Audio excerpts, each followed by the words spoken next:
Nah, ini sebenarnya cara-cara biadab dari pengembang PIK ini membebaskan lahan ya dengan cara mematikan lahannya dulu kan kayak begitu, sehingga kemudian ini lahannya mati, tidak produktif, otomatis dijual dengan harga murah.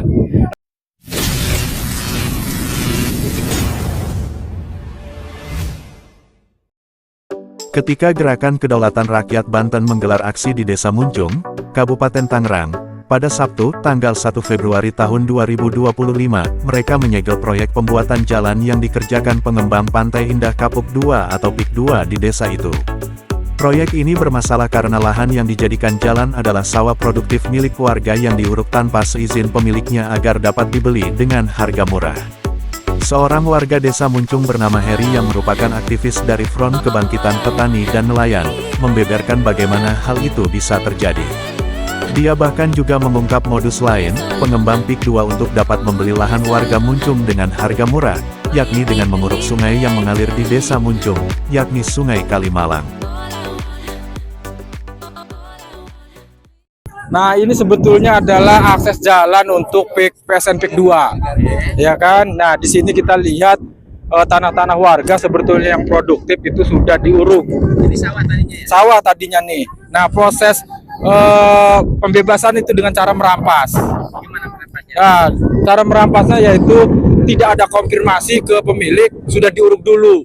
Nah, baru setelah diuruk pemiliknya teriak gitu kan, baru dia dibawa ke PIK sana.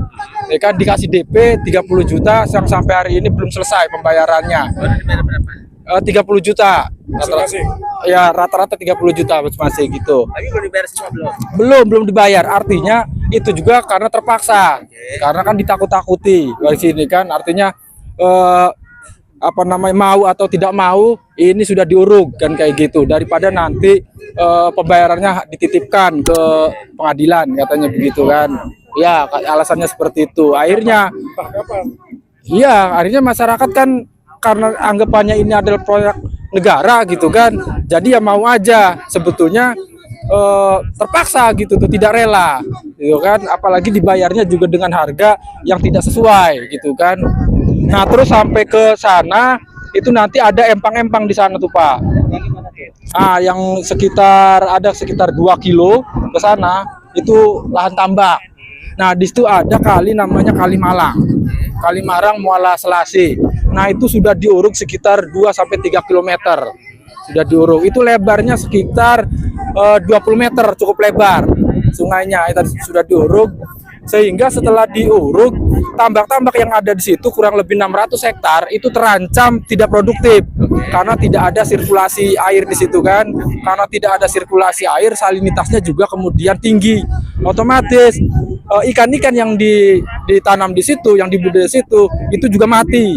Nah, ini sebenarnya cara-cara biadab dari pengembang PIK ini membebaskan lahan ya dengan cara mematikan lahannya dulu kan kayak begitu, sehingga kemudian ini lahannya mati, tidak produktif, otomatis dijual dengan harga murah. Nah, sampai hari ini pihak pemerintah tidak ada yang menindak, padahal sungai adalah akses publik, ya kan, milik negara, ya kan. Harusnya itu diusut siapa yang melakukan pengurugan.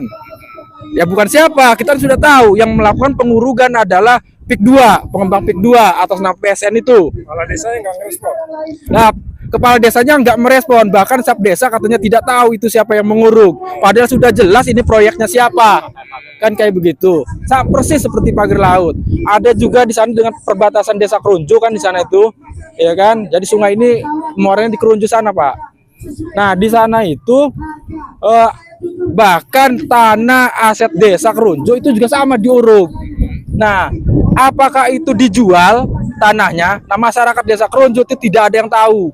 Tapi yang jelas tanah bengkoknya itu juga sudah diokupasi, sudah diuruk di situ, ya kan? Dan sampai hari ini juga belum ada konfirmasi, belum ada penindakan. 30 juta itu berapa persen dari harga tanah? Dari harga misalnya 1 hektar atau 2 hektar? 30 juta itu? 30%. Kalau 30 juta itu kan DP. Nah, tergantung luasannya. Kan macam-macam luasannya. Ada yang 2 hektar. Nah, ya rata segitu. Ada juga yang model pembebasannya itu jadi sudah deal harga 50.000 misalnya kan kayak gitu. Sementara yang dibayarkan cuma 30.000 per meter. Ada yang kayak begitu. Yang 20.000 itu dicaplok sama maklar. Maklarnya itu lurah Blimbing. Namanya Mas Kota. Nah, itu yang Mas Kota itu ya? Nah, Mas Kota itu dicaplok. Belum lagi 2.000 diambil lagi untuk lurah setempat. Nah, jadi sangat luar biasa, Pak, penindasannya. Harga pasar di sini di atas 200.000. Nah, karena alasannya ini adalah PSN, proyek negara, jadi mereka menentukan semena-mena. Harusnya yang membebaskan itu kan bukan individual, karena ini adalah badan hukum. Harusnya pemerintah membentuk tim, ya kan, tim 9, lalu kemudian bernegosiasi dengan masyarakat kalau memang mau caranya benar, kan kayak begitu kan. Nah, yang kedua, proyek ini ilegal sebetulnya, Pak. Legalnya. Nah, karena satu, dia tidak bersesuaian dengan RT RW, tidak punya RDTR, ya kan? Dia hanya punya stempel PSN, tetapi hukum administratif yang lain itu tidak diurus. Tetapi kegiatannya sudah berlangsung dan sampai hari ini harusnya ketika sudah ketahuan bahwa ini tidak sesuai dengan RT RW dan tidak punya RDTR, harusnya stop. Angkut semua ini, alat-alat berat ini udah ini stop kan, karena sudah satu juga pelanggaran-pelanggaran dengan cara merampas tanah, proses pembebasannya kan, terus kemudian aset-aset publik juga dikuasai kan kayak gitu. Jadi satu cara adalah stop proyek ini, kembalikan tanah-tanah ke rakyat, mau yang sudah dibayar atau yang belum, kembalikan ke rakyat semuanya. Stop gitu, dan adili semua yang melakukan pengurugan sungai, terus tanah penguasaan tanah bengkok kan kayak gitu kan. Jadi di lautnya juga dikuasai, ya kan, di daratnya lebih-lebih lagi masyarakat tertindas. Sekian, Pak, terima kasih. Ini sejak paling tidak 6 bulan yang lalu lah.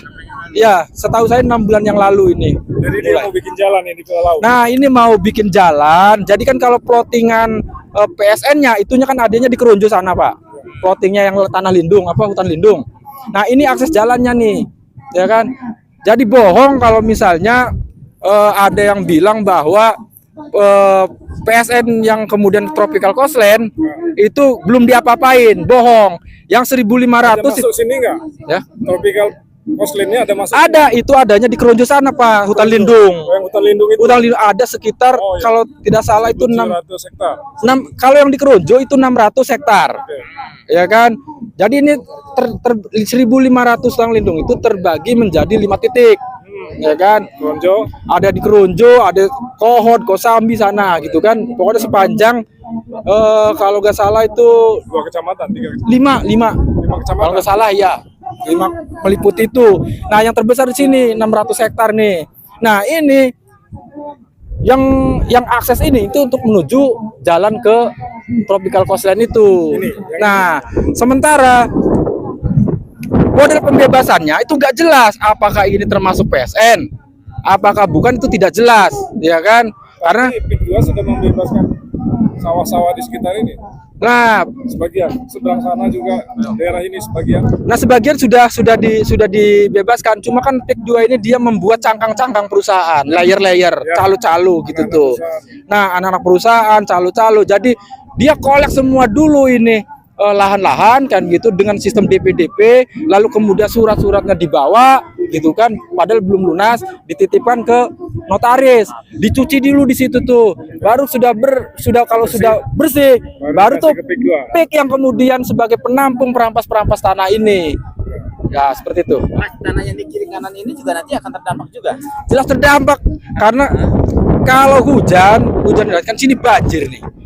Ya kan, karena satu ini kan akses sirkulasi airnya juga susah kan, apalagi sungainya diuruk. Jadi mampet.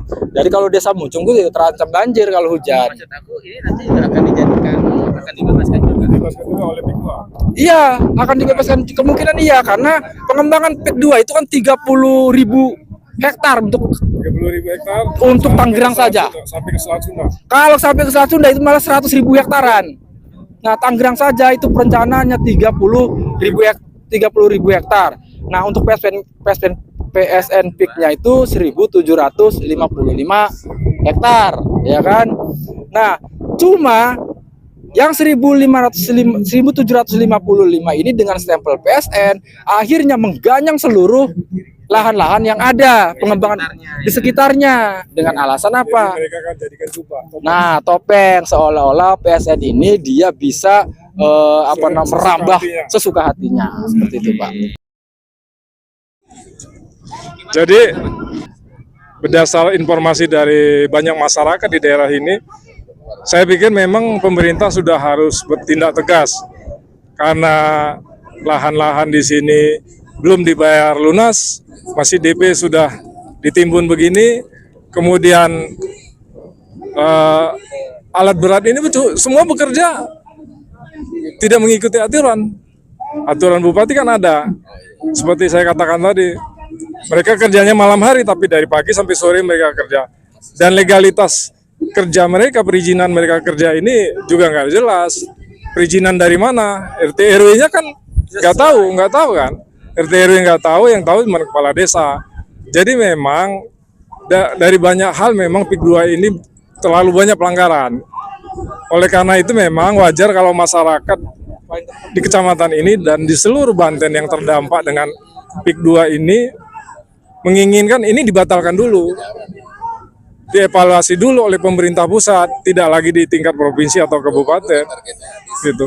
Tingkat kabupaten harus menghentikan dulu nih truk-truk yang bekerja karena ini tanah belum dibayar, kemudian tidak ada RT RW-nya, dan pekerjaan alat berat semua setiap hari di sini berjalan tanpa mengikuti aturan.